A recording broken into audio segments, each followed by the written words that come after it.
को आपने करीब से देखा है और रामलीला की रैलियों को भी देखा है। 25 जून 1975 की रैली भी, और उसके बाद जो 12 दिन अनशन चला और 13वें दिन अनशन टूटा। पहले तो आपके हिसाब से, आपके नज़रिए से समझना चाहेंगे कि इस पूरे आंदोलन को, अन्ना हजारे के इस 12 दिन का अनशन, 13वें दिन अनशन टूटना, संसद से एक प्रस्ताव का पारित होना, और अगर वो तस्वीर बनती है कि वाकई ऐसा कोई विधेयक पारित हो जाए, आप कैसे देखते हैं इसको? देखिए, मैं उस दिन भी चर्चा में था।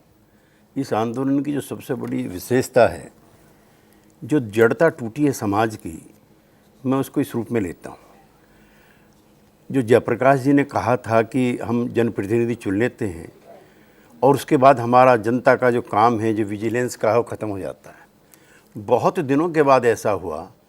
अगर मैं कहूँ कि 75 के बाद ऐसा हुआ तो ये आश्चर्य नहीं होगा कि बहुत दिनों के बाद जो जनता, पीपल्स का जो एमरजेंसी है, वो सरकारी तंत्र पर हावी रहा। लेकिन जो गांधी जी के आंदोलन का हुआ, उनकी विजिलेंस ख़त्म होगी उनकी मृत्यु के साथ। जयप्रकाश जी की विजिलेंस ख़त्म होगी जनप्रतिनिधियों पे उसकी मृत्यु के बाद। जो उनके समर्थक थे, उनमें हम भी शामिल थे।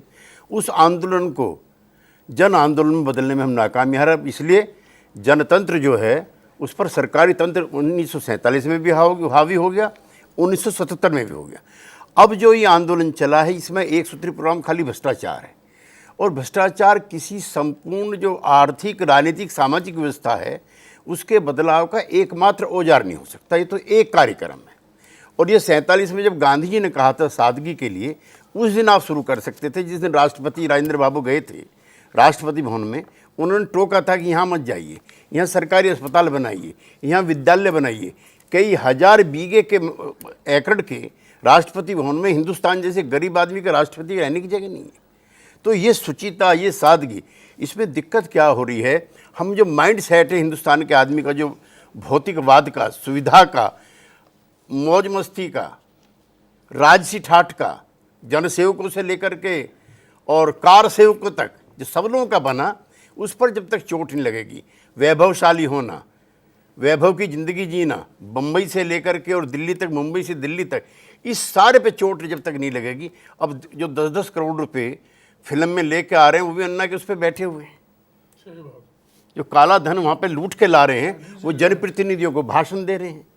तो इसमें समूचे पे देखें, जो विलासता की, भोग की, और ख़ास तौर से मैं कहना चाहता हूँ 1991 के बाद जो नई आर्थिक नीतियाँ आई हैं।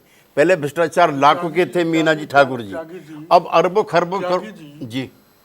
जो अन्ना जी शराबबंदी के पूर्ण उसमें पक्ष में है, वहाँ पर ओमपुरी, अच्छा, मैं व्यक्तिगत नहीं, वो तस्वीरें मैंने दिखाई है, वो तस्वीरें हमने दिखाई है चैनल पर। अगर ओमपुरी शराब पीकर आए तो हमने वो भी दिखाया, और बार बार दिखाया कि एक मंच से कोई शराब पीकर आदमी लड़खड़ाते हुए कैसे आ सकता है। त्यागी जी, हम आपके पास आचरण की बात, नवीन जिंदल को जाना है और हमारे साथ बहुत कम देर के लिए। नवीन जी, आज सारे नेता स्टूडियो में हमारे साथ बैठे, नेता जिसमें कांग्रेस के भी हैं, जिसमें जेडीयू के भी हैं, केएल मीना भी हैं, और बीजेपी के नेताओं से भी लगातार हम बात कर रहे हैं, और जाहिर है कांग्रेस के नेताओं से तो कल से बात कर ही रहे हैं। सब एक साथ जनता की जीत इसे बता रहे हैं, और ऐसा लग रहा है कि सभी दलों में होड़ लगी है कि इस लोकपाल के साथ हम कैसे खड़े हो जाएं और कैसे हम साबित करें कि हमने जनता की नब्ज को पहचाना और इसलिए हमने संसद से प्रस्ताव पारित किया। लेकिन सवाल यह उठता है, बहुत सारे लोग हैं जिनका कहना जन की जीत है, तंत्र की हार है। इसमें तंत्र हारा है, जनता जीती है, और वो जनता जीती है जो बाहर थी, जिसका दबाव था। नवीन जिंदल जी,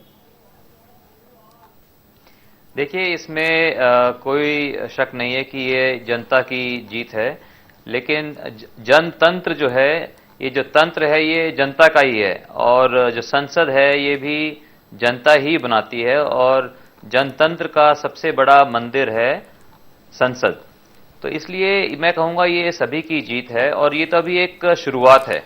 शुरुआत अभी तो बहुत कुछ करना है। जैसे राहुल गांधी जी ने अभी 2 दिन पहले कहा कि ये होती रही है। ब्रेक के बाद हम इन तमाम मुद्दों पर बात करेंगे। ब्रेक के बाद